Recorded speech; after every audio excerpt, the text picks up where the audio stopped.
Siapa yang sore hari ini tidak punya masalah? Ya, yang tidak punya masalah, boleh angkat tangan? Enggak ada. Semua pasti punya. Selama kita hidup pasti ada masalah, ya. Tapi jangan menyelesaikan masalah tanpa masalah. Itu penggadaian namanya. Iya, terima kasih buat kepercayaannya untuk pertama kalinya saya ada di sini. Terima kasih. Nama saya Debbie Basir. Ada yang sudah tahu saya? Yang sudah subscribe channel YouTube saya? Ya, terima kasih. Saya mengenal Yesus tahun 95. Dulunya saya, kalau saya bisa berdiri depan saudara itu karena anugerah Tuhan. Saya tidak pernah punya cita-cita jadi pendeta. Dulu sebelum bertobat saya pelatih senam aerobik. Makanya gayanya begini ini ya, nggak ada tampang pendeta saya ya, tapi nggak apa-apa ya. Orang bilang ibu tuh ya pendeta kok funky but holy. Amin. Bukan penampilan luar yang Tuhan lihat, tetapi hati kita. Kalau orang berkata menerima Yesus adalah berbahagia, menerima Yesus masalah selesai, menerima Yesus itu enak, tidak begitu buat saya. Yesus berkata untuk mengikut dia, pikul salibmu, sangkal dirimu, lalu ikut aku. Tapi banyak orang Kristen itu suka dengar iklan-iklan tentang kekristenan. Kalau ikut Yesus masalah selesai, ikut Yesus hutang lunas. Makanya kalau ditagih hutang dia bilang, jangan tagih sama saya, kenapa? Yesus yang bayar. Utang dosa dibayar Yesus, utang uang bayar sendiri. Amin. Makanya jangan suka berhutang. Amin. Iya saudara, ketika saya mengikuti Yesus maka hidup saya masuk dalam penderitaan, masuk dalam masalah. Ya, tetapi Tuhan berkata berbahagialah jika engkau menderita karena kebenaran. Itu artinya roh kemuliaan ada dalam hidupmu. Jangan menderita karena ketidakbenaran. Kalau kita menderita karena kebenaran, itu artinya roh kemuliaan, roh Tuhan ada dalam hidup kita. Ada ibu-ibu telepon saya, Bu saya mau konseling Bu. Iya, saya nonton khotbah ibu di YouTube. Iya, ibu saya, hidup saya menderita. Kenapa? Saya itu sudah berbuat baik Bu, tapi kakak ipar saya, mertua saya itu selalu jahat sama saya. Saya tuh sampai bingung ibu, apa yang harus saya lakukan? Saya bilang tetap berbuat baik, berdoa. Sudah Bu, kenapa saya begini? Sampai kapan? Sampai kamu lulus ujian, sampai kamu sudah tidak merasa tersakiti lagi sama mertua dan iparmu. Amin. Kenapa saya harus seperti ini Kak Bu? Kenapa Tuhan mengizinkan begini? Itu artinya kamu sedang hidup beribadah. Karena Alkitab berkata barang siapa yang mau hidup beribadah sungguh-sungguh kepada Tuhan pasti akan menderita aniaya. Siapa yang sudah teraniaya? Jangan tertawa, saya bertanya serius ini malah tertawa loh. Yang sudah merasa teraniaya, puji Tuhan, haleluya. Teraniaya oleh siapapun, oleh teman, tetangga, suami, oleh siapapun teraniaya. Ya, yang namanya teraniaya itu nggak bisa bales. Orang udah bikin jahat kita tetap baik, itu teraniaya namanya. Kalau masih balas itu bukan teraniaya. Yang sudah teraniaya tetaplah berbuat baik. Yang belum teraniaya saya doakan supaya dianiaya. Loh bener nggak? Karena dari situ kita belajar, ya kita belajar. Saudara percayalah Tuhan itu membentuk kita lewat orang-orang yang ada di sekitar kita. Ya tadi saya dari Jakarta di bandara tiba-tiba saya drop saudara. Waktu naik eskalator itu kan di Terminal 3 itu jalannya jauh sekali saudara ya. Jadi saya naik eskalator, begitu naik eskalator mungkin karena saya kurang istirahat. Saya pelayanan itu saudara ya kemarin dari Solo, Jogja, Magelang, Surabaya. Saya baru tiba di Jakarta 2 hari. 2 hari tiba di Jakarta, 2 hari pelayanan 6 kali khotbah. Lalu tadi malam saya tidur jam 1 malam, saya pulang ya jam 5 pagi saya bangun, lalu saya ke bandara jam 6. Setengah 7 sampai di bandara saya naik eskalator tuh tiba-tiba pusing saya ya mau jatuh, aduh kenapa ya saya drop ini ya karena saya darah rendah saudara. Akhirnya saya berhenti di satu kafe, saya pesan kopi sama satu kue. Saya sudah nunggu kuenya karena bayar dulu, setelah bayar nota keluar, ibu tunggu ya kuenya dipanasin. Oh iya karena masih lama saya duduk dekat situ, tapi saya tanya sama masnya itu, mas itu roti saya kan yang dipanasin. Oh iya ini pesanannya ibu. Saya duduk saudara, rotinya udah mateng, bapak-bapak berdiri ngambil rotinya. Haleluya. Ya, saya lihat Bapak itu. Kita nih harus selalu belajar berpikiran positif. Gitu-gitu jangan langsung ngamuk, jangan langsung marah. Amin. Ya, ibu-ibu itu ya apalagi ya. Saya berusaha jangan seuzon. Saya berusaha berpikiran positif. Oh mungkin dia pesan dari tadi cuma belum datang. Tapi perasaan yang berdiri di kasir dari tadi saya dan masnya itu bilang itu punya saya. Tapi biarlah ya. Saya tunggu, nggak ada yang bikin lagi. Mbak-mbaknya sudah sibuk sendiri, mas-masnya. Nggak ada orang yang lagi bakar roti. Jadi saya tanya sama mbak itu, Mbak, itu kayaknya roti saya diambil bapaknya ya. Terus mbaknya bilang, oh emang tadi ibu beli? Nah saya sudah bayar nih notanya. Oh, lalu dia pergi ke meja bapak itu. Untung belum dimakan saudara. Dia tanya gini, Pak, Bapak pesan roti ini? Dia bilang enggak. Bikin emosi enggak saudara? Bapaknya bilang enggak. Lah kok Bapak ambil? Oh maaf Mbak. Ya udah ambil aja. Terus diambil dipindahkan ke meja saya. Ada ya orang-orang aneh di dunia ini. Ya. Lalu waktu saya duduk itu setengah gondok, tapi saya berpikir tiba-tiba Roh Kudus tuh bilang gini, ya dalam hidup ini kamu akan menghadapi banyak orang aneh, ada yang aneh, ada yang stres, ada yang menyenangkan. Dan kita nggak pernah bisa mengendalikan orang seperti apa yang datang kepada kita kan? Kita kan nggak bisa mengendalikan dan memilih siapa aja yang saya cuma mau hadapi dia. Teman baik sekalipun ada saatnya Tuhan izinkan terjadi clash. Artinya apa? Kita nggak bisa mengontrol semua keadaan yang datang dalam hidup kita. Kita suka atau tidak suka waktu itu terjadi, hadapilah. Yang terpenting adalah bagaimana engkau berespon. Amin. Ya, saya berusaha tenang. Itu dari tadi pagi itu saya merasa saya udah antri saudara, karena sudah check in online, tapi nggak bisa dapat tempat duduk. Jadi saya harus antri. Sudah antri, ada bapak-bapak datang langsung berdiri di depan saya. Padahal antrinya panjang, dia berdiri depan saya. Mau marah bagaimana? Saya cuma gini, hello. Ya, lalu dia lihat saya, dia bilang, oh maaf, dia pindah ke belakang. Ya, saudara, di hidup ini ada aja hal-hal yang bisa bikin kita marah. Tapi saya percaya orang yang datang di sekitar kita, keadaan yang terjadi di sekitar kita, itu cara Tuhan untuk membentuk kita. Amin. Jadi jangan buru-buru marah. Waktu saya terima Yesus tahun 95, nanti besok saya kesaksiannya lengkap. Ya di sini cuma sepotong saja biar saudara penasaran. Ya, saudara, saya terima Yesus tahun 95, ceritanya waktu itu saya udah mau bunuh diri. Lalu saya dibesarkan dalam sebuah keluarga yang papi saya itu galak, ya tiap hari mukul. Bukan cuma badan saya biru-biru kalau dipukul saudara, ya. Semua kata-kata makian yang tidak enak didengar tuh dilimpahkan. Mami saya ngomong, kamu ngerti aja kenapa papi itu begitu, karena dia punya banyak pegangan ilmu hitam. Apalagi dia pernah dimandikan di tengah laut, di tengah malam bulan purnama diisi ilmu kebal. Jadi sejak saat itu tiap hari dia marah. Nggak ada hari tanpa marah. Kalau nggak marah itu rasanya hari belum lengkap. Ibu-ibu yang tiap hari marah-marah itu pasti ada ilmu kebal. Anda harus didoakan pelepasan. Amin. Hati-hati loh, ya, hati-hati. Ya benar, saya nggak main-main ini ya. Lalu saya itu tiap hari mendapat kata-kata yang seperti itu. Lalu saya dibesarkan dalam keluarga yang seperti itu. Lalu karakter anak itu dibentuk oleh orang tua. Dengar baik-baik ibu-ibu ya. Jangan berteori kepada anak. Kenapa? Karena teladanmu akan berbicara lebih keras daripada perkataan. Teladan hidupmu akan berbicara lebih keras daripada perkataanmu. Kita nggak bisa ajar anak kita gini, kamu nanti kalau udah nikah kamu harus layani suamimu loh ya. Padahal kita nggak pernah layani suami. Apa contoh yang dia akan lihat? Itu sama kayak ayah yang merokok lalu ngomong sama anaknya gini, jangan merokok loh. Kamu tahu rokok itu nggak bagus, ya. Lah papa kenapa merokok? Kan papa. Kamu nggak boleh, ya. Orang tua seperti ini bagusnya kita baptis ulang. Kita rendam agak lama 15 menit. Supaya dia buka mata langsung di rumah Bapa di sorga. Lebih baik jiwanya selamat, tubuhnya binasa tapi jiwanya selamat. Iya amin loh. Haleluya.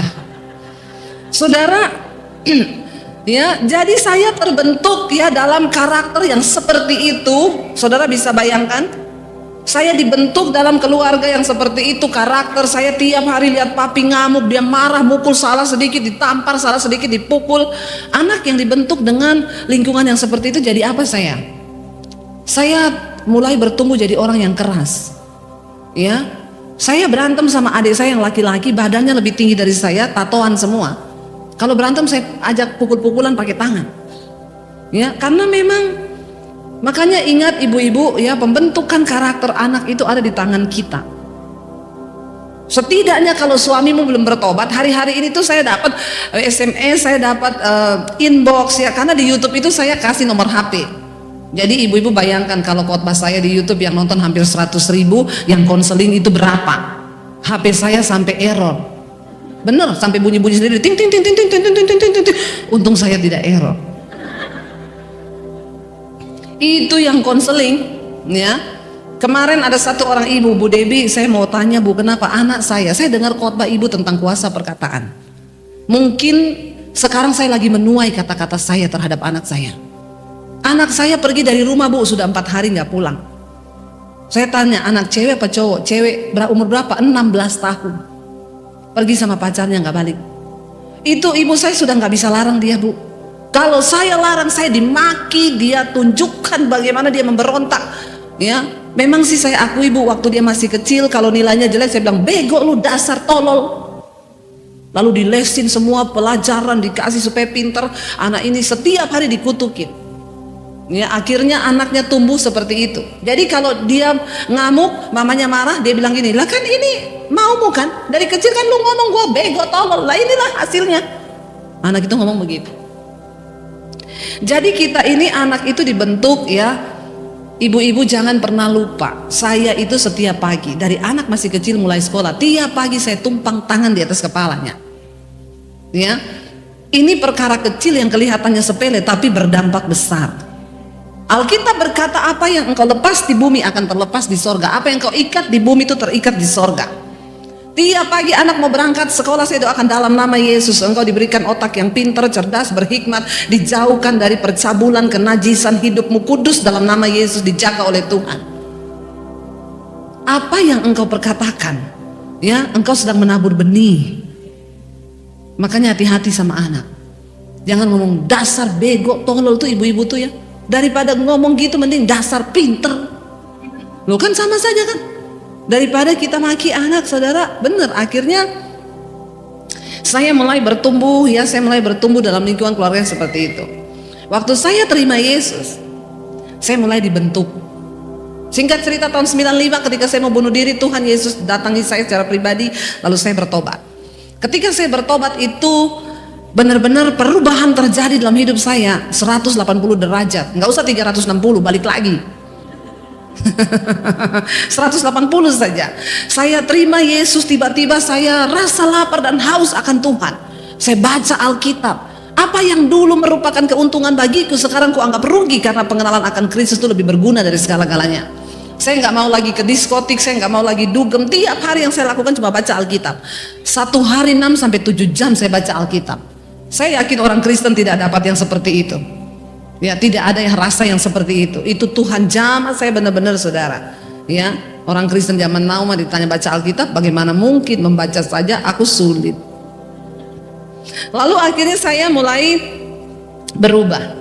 Ketika saya baca Alkitab, saudara, itu ditelanjangi semua perbuatan saya.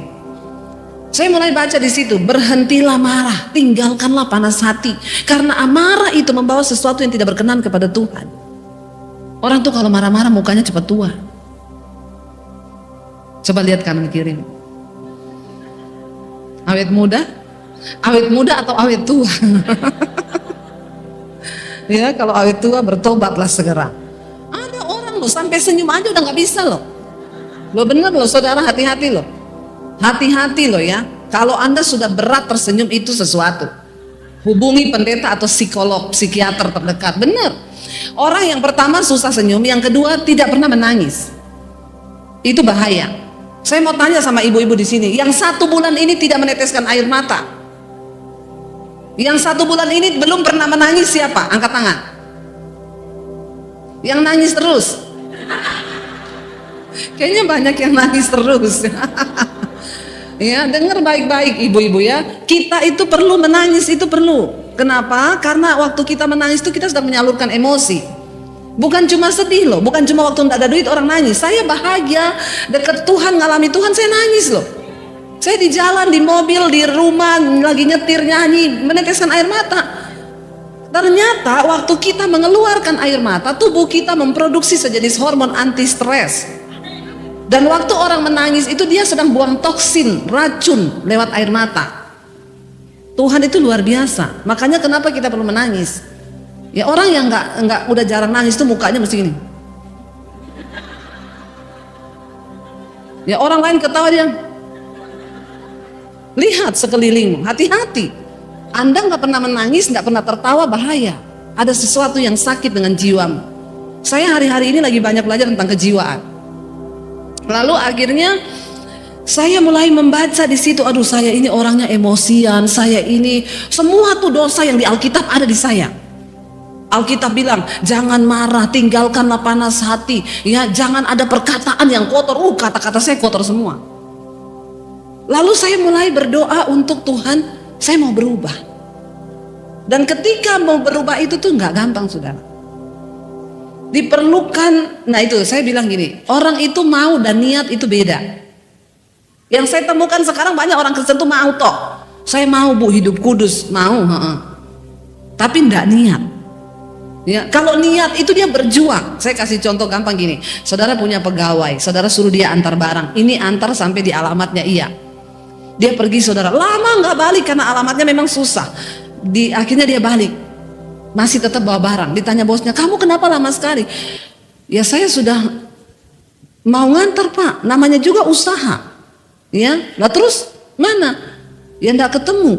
Ini barangnya balik lagi, tapi kan saya udah usaha. Mau. Kalau orang niat, dia lama nggak pulang, saudara. Begitu pulang, kenapa kamu lama? Aduh Pak, alamatnya susah, tapi saya niat Pak, saya cari sampai dapat. Saudara bisa mengerti orang yang mau sama yang niat? Banyak orang ditanya mau kaya nggak? Mau, tapi yang niat kaya? Ayo, orang tuh kalau niat kaya tuh ada perjuangan, ada harga yang harus dibayar. Nah demikian juga dengan iman. Kita mau berkenan sama Tuhan, mau. Banyak orang Kristen cuma mau, tapi nggak niat.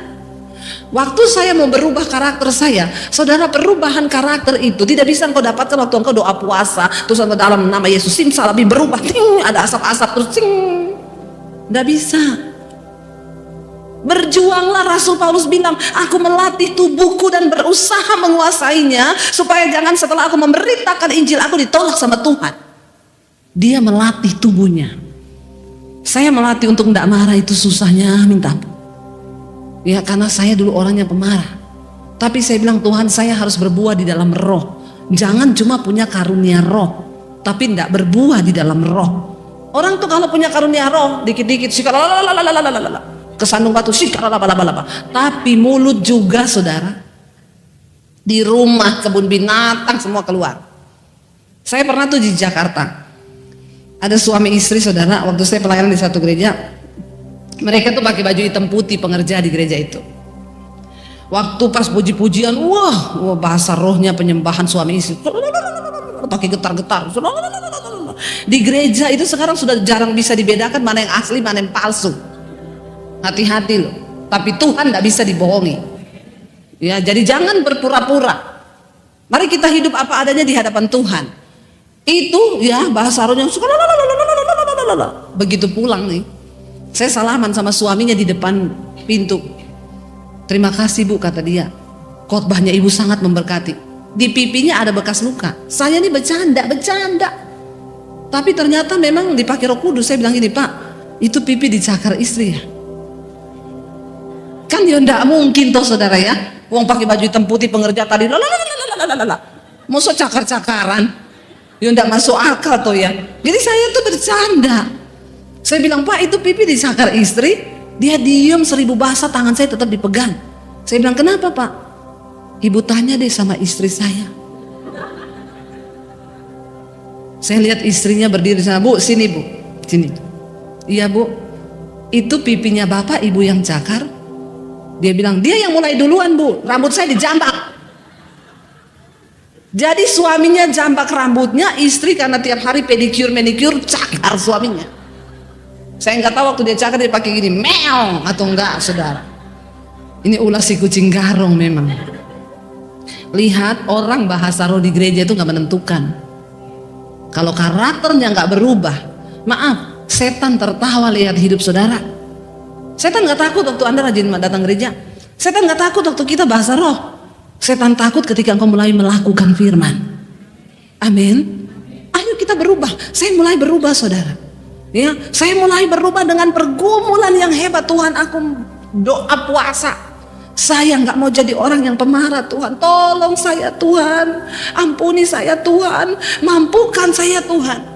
Ambil doa puasa dalam nama Yesus. Hari ini saya keluar kamar, saya mau berpuasa supaya saya jadi orang yang sabar. Begitu keluar kamar, adik saya maki-maki saya. Setan datang di telinga kiri. Itu sepatu di depanmu, ambil terus lempar ke mukanya adikmu. Kalau dulu saya belum bertobat, saya ambil itu sepatu, saya lempar di mukanya. Lalu Roh Kudus datang ngomong, kamu berdoa minta apa? Minta sabar, ini ujian. Kalau kamu lulus dalam hal ini, maka imanmu terbentuk, engkau jadi karaktermu bagus. Saya berdiri ngeliatin adik saya firman Tuhan. Kenapa kita ini perlu baca firman? Waktu engkau dalam pergumulan, yang menguatkan engkau itu Roh Kudus lewat firman yang pernah engkau baca. Maaf, Roh Kudus mengingatkan firman, bukan mengingatkan film India. Apalagi drama Korea. Hanya dewa yang tahu. Bertobat ibu-ibu ya yang terikat sama film India. Saudara, ya. Jadi saya bergumul dalam nama Yesus Tuhan. Saya berdoa Tuhan. Roh Kudus bicara, jangan kalah dengan kejahatan. Kalahkan kejahatan dengan kebaikan. Berkati adikmu. Jadi saya tuh ngeliatin adik saya sambil dalam nama Yesus, dalam nama Yesus. Aku percaya Tuhan, aku akan menang. Aku memberkati engkau, aku mengasihi engkau. Dia maki-maki saya sudah tidak dengar saudara. Jadi saya coba lihat mulutnya, tapi saya udah nggak dengar kata-katanya. Kenapa? Karena di sini tuh sibuk melakukan firman di hati. Satu hari saya lewatin berhasil.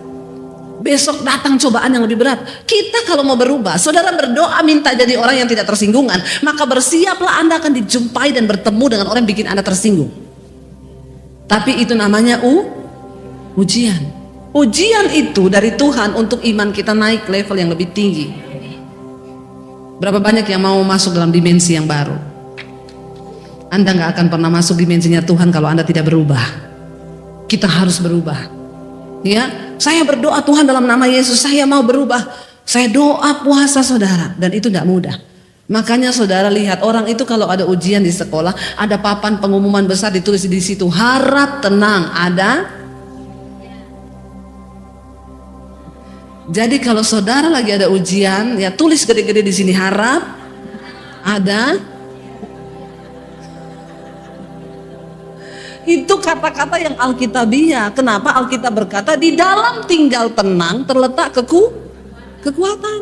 Kalau lagi ada masalah nggak usah cerita ke orang-orang, apalagi kejelekan suami. Dilarang keras, saya tidak pernah sekalipun menceritakan kejelekan suami saya kepada orang lain. Itu pilihan kita. Berdoa bagi suami kita. Amin. Ya, ada masalah cerita ke ipar, cerita ke tetangga, cerita ke siapa-siapa. Belajar menjadi wanita kalau mau masuk dalam dimensi yang ya Tuhan. Nomor satu, jaga perkataan kita. Karena perkataan itu seperti benih yang kita tabur.